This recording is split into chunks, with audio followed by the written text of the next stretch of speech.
So apparently, I am the one that revealed all of this to people. So we're going to go take a look and go on a journey together.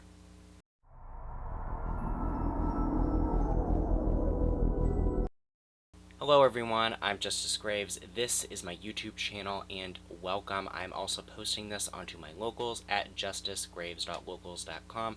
That is justicegraves.locals.com, where you can sign up to be a free member. Please, the link is also in the description of this video right down below, but let's get started. So the title of this video is about ARPA funds.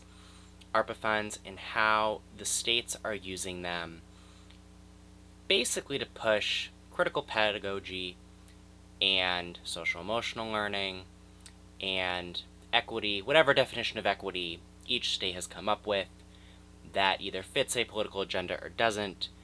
There's the proper definition of equity according to dictionaries from like 100 years ago, and then there's whatever new definition we have decided to come up with where it's the equality of outcomes, which most states are using the equality of outcomes definition.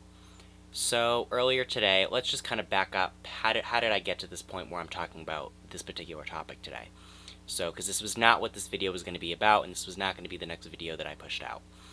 So what happened earlier today, or what happened a few days ago, was I went on a live stream. It was a really fun live stream. It's in my playlist for my live appearances. I would say that you need to go over there to go and check it out in my playlist. It's on Dr. Borisenko's channel. I was with Deb Philman. We talked a lot about things that are going on with critical race theory in education, social emotional learning. We broke that down for people, or Deb did. She was on fire with it. But we also talked about equity surveys. During it, I made the mention, hey, if your school district took CARES Act money, they probably sent out an equity survey, because that was one of the things that the state really, the federal government and the states really pushed for, was to put out an equity survey. When they accepted the funds, well, that led into a longer conversation. There have been several tweets and other videos and clips on it since then where, Dr. Borisenko and Deb have said, hey, listen, and Deb has especially talked about this on repeat. If they took the CARES Act funds, is a lot more that you don't know about. And one of the things is people don't know about is that the ARPA funds are also being used and given to school districts basically as a CARES-free sort of package, or an ESSER-free package. They're basically called ESSER-free in most of the states. They're also called ARP ESSER funds. Well, a lot of people don't understand that there are a lot of strings attached to those funds. Same with the CARES Act funds. There's a lot of tweets online. Dr. B put out a thing like, listen, they are doing this. You need to, understand. And I said, well, wait till you know what the ARPA funds are doing, Surprised that nobody had talked about this. And she, indicated, she had no idea what was going on. And so I decided to take 20 minutes to look up, basically just hit print screen a bunch, put everything together from the highlights, and did an entire thread that apparently nobody knew anything about what was going on with the ARPA funds in all of the individual state educational plans. So we are going to go through in this particular video what I exposed. I guess I'm the one who did it. A couple other people exposed a few other things that weren't in it. Catherine Barrett figured out that Arizona was doing it through the link that I had sent out. And then there's probably a few other states doing stuff that I just did not pick up on, because basically I took 20 minutes of my time, and then after the 20 minutes, I just, took me an hour or so to put everything together and to just plop it all online. And so we're just going to go through that. So this is basically just the 24 tweet thread. Let's take a journey and see what ARPA funds are being used for in some of the states for K-12 education according to the plans submitted by each state's Department of Education. Highlights from Alabama. They have social emotional needs attached to it. Alaska's plan has social emotional supports. Connecticut, social emotional health. Delaware, social emotional and behavioral health. And by the way, all of these documents that you're seeing right here, these things that I've clipped out, these are actually from documents that are on the United States Department of Ed's website for the state plans for ARPA funds. So this is what the states, these are the top priorities within each state. And these are just the CRT, SEL, critical pedagogy, and equity stuff that I pulled out from looking just at one document in each state that summarized everything and is consistent with everything else in their state plans. Iowa, social emotional behavioral health. Illinois, comprehensive support, social emotional learning health. Kentucky, social emotional learning, expanding it. Apparently it's in Kentucky. People don't believe that. Highlight from Maine's educational use of ARPA funds, social emotional learning and behavioral health. Restorative alternatives to exclusionary discipline. Basically, they're gonna discipline based on race. That's basically what they're doing. So they're gonna try and do it that way. And then student-centered learning, as Deb sort of explained on that stream that I did with her and Dr. B. Student-centered just means self-taught. So the teacher's not going to teach anything, they're just going to facilitate. Apparently that is a top priority for Maine. For Massachusetts, culturally responsive. Ooh, there's a C and an R in there. Support and expert instruction. Wonder what that means. Oh wait, Deb and Dr. B have talked about it. Culturally responsive teaching and learning is the new definition and the new language for critical race theory. Wonderful. Absolutely wonderful. Not really, I'm being sarcastic. Montana, integrating social and emotional learning. And there is good social and emotional learning. I just want to take a minute before we keep going on this thread to say that there are good social and emotional learning things. The problem is, every single state is talking about it, and the problem is in every state that it's been exposed in. It's not the good kind. There in the description are multiple links to talks that Deb has had with Jason Littlefield on her channel, where he talks about bad social-emotional learning and good social-emotional learning. Bad and good. Watch those 2 live streams where she does with Jason Littlefield. You need them. Nevada, social-emotional health. New Jersey, social-emotional health needs. New York, social-emotional support within a culturally responsive sustaining framework. And that, by the way, the culturally responsive sustaining framework is in italics. I think that's actually the full either trademarked or whatever copywritten name of their approach to critical race theory. North Carolina's educational use, social emotional health, so it's in North Carolina. Ohio, social emotional needs. Oklahoma, social emotional learning. Oregon, culturally sustaining instruction. Look at that, critical race theory, how wonderful. Being super sarcastic here. Equity of access and learning inequities.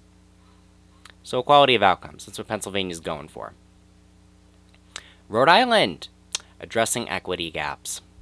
So equal outcomes, awesome. Social emotional learning from South Carolina. So both the Carolinas. Ooh, look, South Dakota, Kristi Noem's state. Supportive, strong pedagogy, which I haven't looked into their state, the actual meat of their state plan is, so I don't know what that means, but I'm sorry, you shouldn't be indoctrinating people either into straight up, racism or, complete love of country without questioning. I don't think both are good. Social emotional health needs. Pretty sure it's the critical race one that we're doing with the pedagogy. Just a small feeling on that one. But we're going to do follow-up to that. Oh, yes, we are. And Utah, social emotional needs and culturally responsive supports. Look at that, another CRT one. Fantastic. And as you can tell, CRT, SEL, and equity are literally littered throughout the state plans for ARPA. Notice that there are a lot of bad plans coming out of the red states. And all of this was easy to find via the state plans. This is from the Office of Elementary and Secondary Education. Whoops, I just clicked to go straight to their office. But it's the state plans. You can actually go and find out how much your state was awarded, the exact plan that your state submitted for approval, etc. It's wonderful. And if you want to know how much is being awarded to the states overall, if you're getting confused with the ESSER 1, the ESSER 2, and the ESSER 3, and the ARP ESSER, and the CARES 1, 2, well, this is also in the description as well of this video. It's called the Educational Stabilization Fund. It's from all of those wonderful COVID relief packages and the ARP ESSER stuff. Look at that, a cool $174.6 billion given to K-12 throughout all of the packages. Oh, and look, it breaks it down.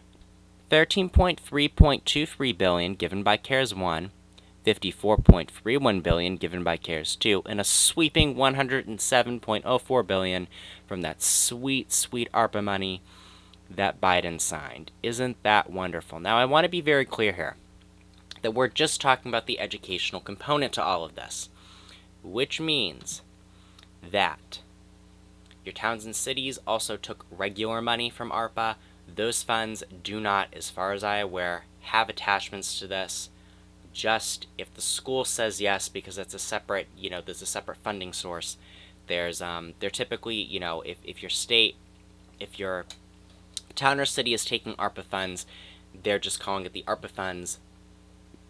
If your state, if your school or your school district or your school committee or your school board is saying yes, they're going to be called ARP ESSER funds or, ESSER 3 funds. Just like how the CARES 1 and 2, it wasn't called like CARES 1 and 2 when the school districts talk about it, it was called ESSER 1 and ESSER 2.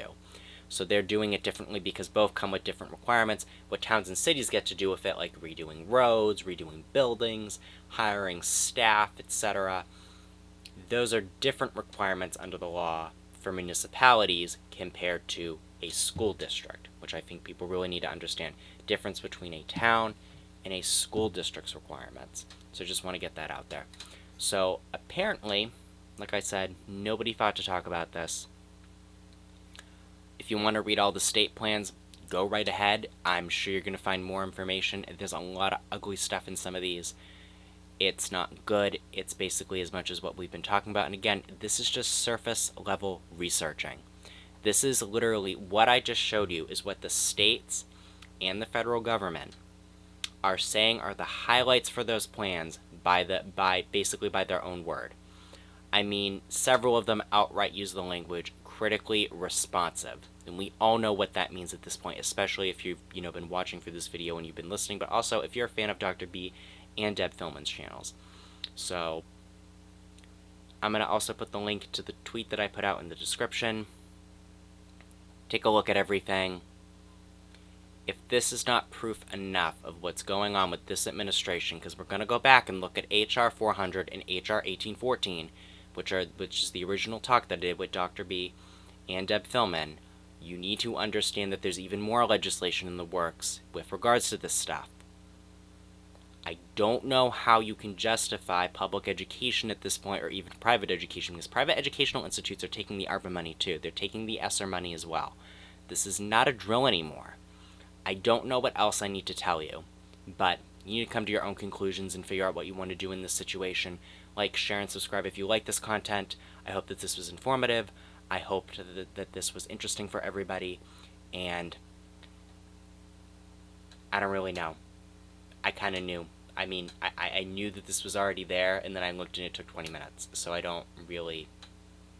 I'm not surprised. I'm not really impressed. There's a few other things that I'm looking at that I'm really impressed that I can figure out right now, but boy, this was very surface level, and I'm surprised nobody's talked about it for the past several months since it was signed into law by Biden.